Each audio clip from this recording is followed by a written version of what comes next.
Prasad sir నమస్తే. నమస్తే. Sir ఇప్పుడు గేమ్ చేంజర్ సినిమా ఫెయిలా ఫ్లాపా అనేది ఆల్రెడీ మనం మాట్లాడుకున్నాం. అయితే గేమ్ చేంజర్ సినిమాకి దిల్ రాజు కాకుండా రామ్ చరణే దానికి ప్రొడ్యూస్ చేసినట్టు వార్తలు వినిపిస్తున్నాయి. దాంట్లో ఎంత నిజం ఉందంటారు?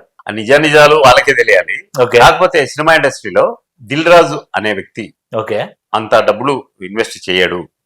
అంటే అంత గుడ్డిగా ఆయన నమ్మిపోడు. ఆయన రూపాయి తూకమే చూసేవాళ్ళు అనమాట. దేనికి ఎంత ఖర్చు పెట్టాలి ఏందని మంచి ప్లానింగ్ ఉన్న నిర్మాత.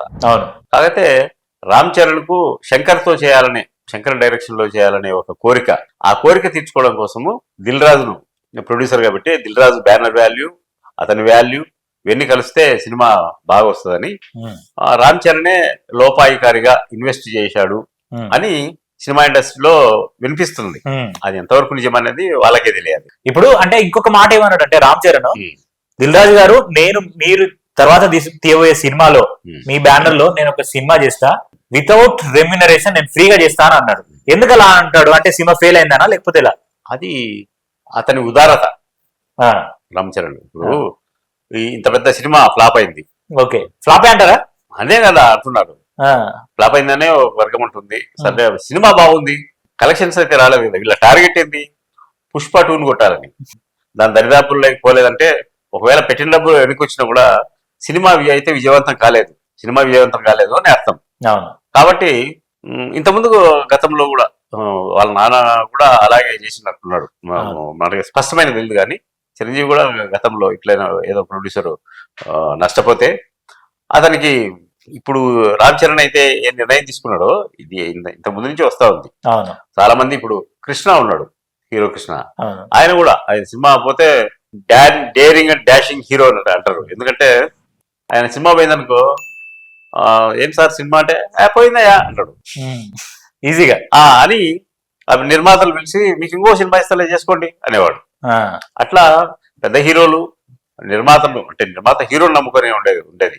ఆ నిర్మాతలు నష్టపోకూడదని ఇలాంటి నిర్ణయాలు గతంలో తీసుకున్నారు. ఈ తరంలో వచ్చేప్పటికీ రామ్ చరణ్ అనే వ్యక్తి ఇలాంటి నిర్ణయం తీసుకోవడం చాలా ఆనందదాయకం.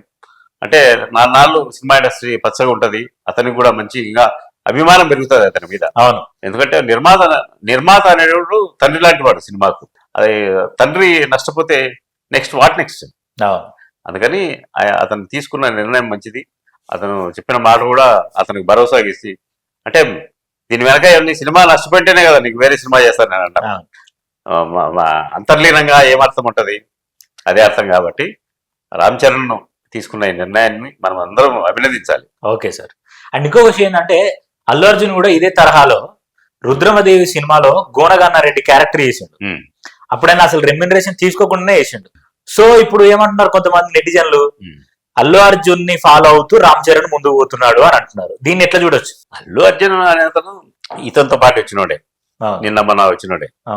ఇది ఇంత ముందు నుంచే జరుగుతుంది కదా. అతన్ని చూసి ఇతను ఫాలో అయ్యడం అనేది తప్పు మాట. అది కాదే కాదు. ఇప్పుడు అందరూ వాళ్ళిద్దరికి పోల్చడం కూడా ఎవరి ఇది వాళ్ళకు ఉంటది. ఇతను ఇమేజ్ ఇతనికి ఉంటది, అతని ఇమేజ్ అతనికి ఉంటది. అతను నిన్న మనం వచ్చిండు ఏదో ఫ్లూక్ గా మొత్తం పాన్ ఇండియా సినిమాలో ఫ్లూక్ గా వచ్చిన హిట్ అది.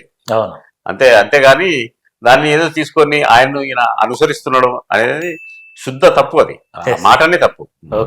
Okay sir, thank you so much sir. Thank you.